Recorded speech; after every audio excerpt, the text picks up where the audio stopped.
Du côté de Québec, cette semaine, il y a le Barreau du Québec qui va proposer 3 conférences gratuites qui sont ouvertes au grand public. Il y aura entre autres Maître Bellemare, vous le connaissez, l'ancien ministre de la Justice, qui s'amènera à Québec pour parler des victimes d'accidents de la CSST, de la SAC. Il y a un autre sur les droits, les obligations des conjoints de fait. Et finalement, la foire aux questions sur nos séjours aux États-Unis, c'est d'ailleurs le sujet dont on va parler aujourd'hui, se pencher ce matin sur les droits, les obligations des Québécois lorsqu'on traverse les frontières américaines.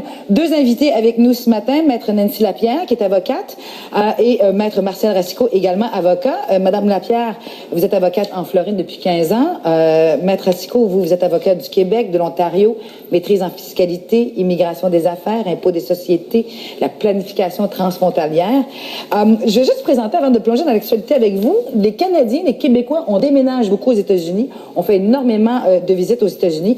Selon les plus récentes données statistiques qui remontent à 2010, les États-Unis, populaires auprès des voyageurs canadiens, il y a 20 millions de visites, Steph, par année, 160 millions de nuitées et près de 15 milliards de dépenses effectuées aux États-Unis lors de nos plus récents séjours. Première chose, lorsqu'on traverse les lignes, de quoi on devrait être conscient comme Québécois, comme Canadiens? On pense que chez le voisin, ça va bien, mon oncle Sam, c'est chez nous, c'est ça.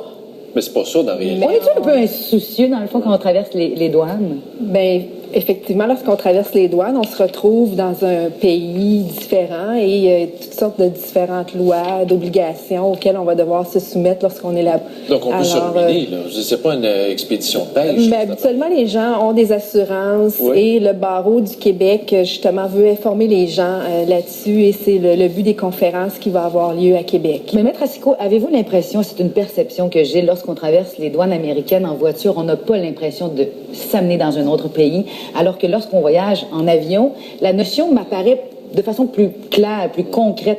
Est-ce que les Québécois, les Canadiens ont cette notion-là de dire, oh, quand même que je traverserais du jus d'orange, quand même que je traverserais une plante, quand même que je traverserais... Oui, mais il faut se rappeler que l'immigration aux États-Unis, c'est un droit, c'est juridique. Et lorsqu'on rentre aux États-Unis, c'est un différent pays. Les États-Unis nous accordent un privilège.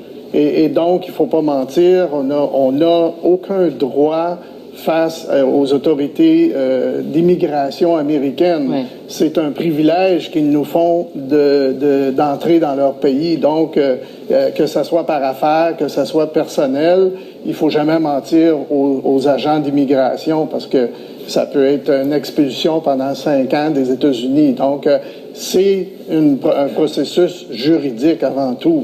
Bien, je vous donne un exemple pratico-pratique. Je vais là en 98, je me fais arrêter pour excès de vitesse. Moi aussi, je me suis fait arrêter genre en 88, j'ai pas payé ma contravention. Exactement. Vous aussi? Moi aussi. Vous avez payé... Oui, c'est ça. Ah, non, non, mais vous avez payé... Moi, c'est en Caroline du Sud, j'ai toujours pas payé ma contravention. Ben, Bon, il y a des ententes entre le Québec et certains États. Les ententes entre le Québec sont avec le New York et le Maine. Okay. Lorsque vous avez une contravention non payée, puis c'est le cas de beaucoup de personnes, il faut se rendre sur le site du comté où la contravention a eu lieu. Si on s'en souvient.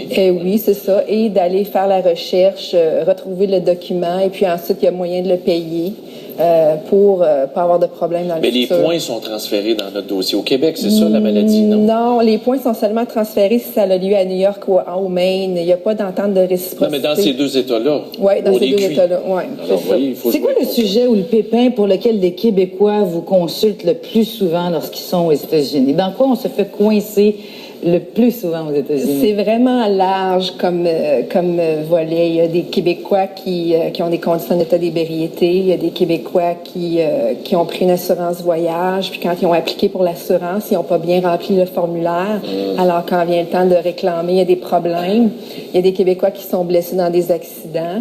Ensuite, il y a des Québécois qui veulent aller faire affaire. C'est pas seulement pour des problèmes qui nous consultent, mais il y a des Québécois qui veulent aller faire affaire là-bas et la Chambre de commerce Québec-Floride a été établie pour aider ces gens-là. Là. Donc, il y a beaucoup de ressources. Il y a effectivement beaucoup de Québécois, à un moment donné, quand il y a eu le crash financier aux États-Unis en 2008, les maisons se donnaient ou presque. Il y a beaucoup de Québécois qui ont cru bon d'aller acheter un condominium, un appartement, une maison aux États-Unis. Est-ce que c'est vraiment avantageux? Vous êtes installé en Floride, il est donné les condominiums ou à peu près? Oui. C'est encore le cas aujourd'hui? En fait, depuis le début de ma pratique, j'ai toujours eu un intérêt pour la Floride. Même en 1984, il y avait beaucoup de Canadiens en Floride.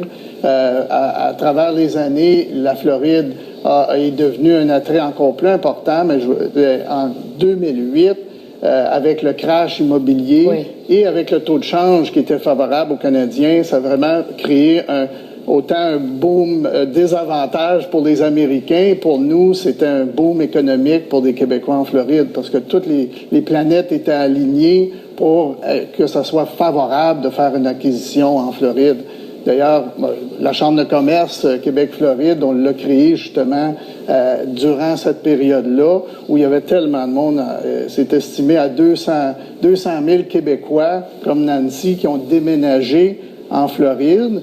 Et il y a au-dessus de facilement 800 000 de Québécois qui ont acheté ou qui détiennent des propriétés en Floride. Sur ces 800 000-là, combien il y en a qui ont envie de s'arracher les cheveux de sa tête aujourd'hui? Par la complexité, les documents, les aspects légaux, les obligations. C'est quand même pas si compliqué que ça, les transactions là-bas. Puis l'investissement qui est fait à long terme, je pense que c'est très favorable. Mais ils vont vers vous en majorité. J'imagine le réflexe du ghetto, là, c'est qu'on va aller voir des gens... Des francophones, il y a des institutions bancaires francophones, des jardins là-bas. C'est ça, exactement. Alors, il y a différents réseaux qui sont établis pour aider les gens, là, justement, pour pas qu'ils aient à s'arracher les cheveux de sur la tête plus tard. Je me fais arrêter aux États-Unis avec un joint de marijuana dans mes poches. Qu'est-ce qui arrive? Comme le maire de Toronto, admettons. Est-ce que je reste aux États-Unis? Est-ce que je suis sérieusement dans le trouble? Ce qu'il faut faire, c'est de demander tout de suite à avoir accès à un avocat. Et Canadien ou américain? Américain. Il faut que ce soit membre d'un barreau de l'État, j'imagine. Où est-ce que vous avez eu votre événement? Et ensuite, comme ressource aussi, il y a le consulat canadien qui est présent aux États-Unis, qui assiste les chargés de crime, les gens qui sont chargés d'un crime. Est-ce qu'ils font bien leur travail? Parce que depuis qu'Harper est là, on se demande si on ne nous laisse pas tomber à l'étranger. Non, à Miami, en tout cas, la consul Villeneuve qui est là est très, très efficace et les gens ont des bons services là-bas. Là. Et le consulat canadien là-bas va s'occuper aussi d'aller visiter les gens qui sont en prison. Là. Traverser les lignes avec un enfant qui est pas le sien, qui est celui de son conjoint, et on a oublié les documents pour traverser les lignes. On est dans le trouble là aussi, hein? Là, il faut consulter un avocat d'immigration, mais je pense que c'est pas permis de croiser les frontières dans cette circonstance-là. Ça prend un avocat spécialisé en immigration. Avec tous les papiers requis, les autorisations, les affidavits. C'est ça, mais on réalise pas à quel point, dans le fond, c'est ça, c'est le voisin d'à côté, le même, c'est chez nous. C'est un gros pays. Est-ce que vous pensez qu'on est vraiment conscient lorsqu'on traverse les lignes qu'on s'en va pas là, à Québec pour le week-end, de l'impact, c'est pour ça d'ailleurs que le barreau du Québec a des conférences cette semaine, le mercredi, dans le cadre de leur congrès annuel à Québec. On fait justement de l'information, parce que le rôle du barreau, c'est aussi d'informer les gens sur tous leurs droits face à un autre pays comme les États-Unis. Comme au niveau de la maladie, un accident, là, ils refuseront pas de nous soigner s'il arrive de quoi, là. Sauf que... Sauf que la facture qui vient avec est assez élevée. Donc, c'est pour ça qu'avant de partir, il faut s'assurer d'avoir une bonne assurance voyage. Et lorsqu'on a un accident de voiture, là-bas, la SAC couvre tous les Québécois dans le monde. Ah oui? Alors, oui. Okay. Lorsque vous êtes impliqué dans un accident de voiture. Donc, cet aspect-là est couvert. Comme passager et comme conducteur? Oui. Les deux? Et comme piéton ou à bicyclette, là, vous frappez par une voiture. Donc, la SAC vous couvre partout dans le monde. Et une des conférences, justement, Maître Bellemare va parler de la SAC, de la CSST. Donc, c'est un autre volet où les gens vont pouvoir avoir beaucoup d'informations. La question qu'on propose aux gens, est-ce que vous connaissez vos droits lorsque vient le temps de traverser les lignes pour aller du côté des Américains? Maître Racicot, Maître Lapierre vont demeurer avec nous. Nous, on prend vos appels. Vous appelez 514-750-2222.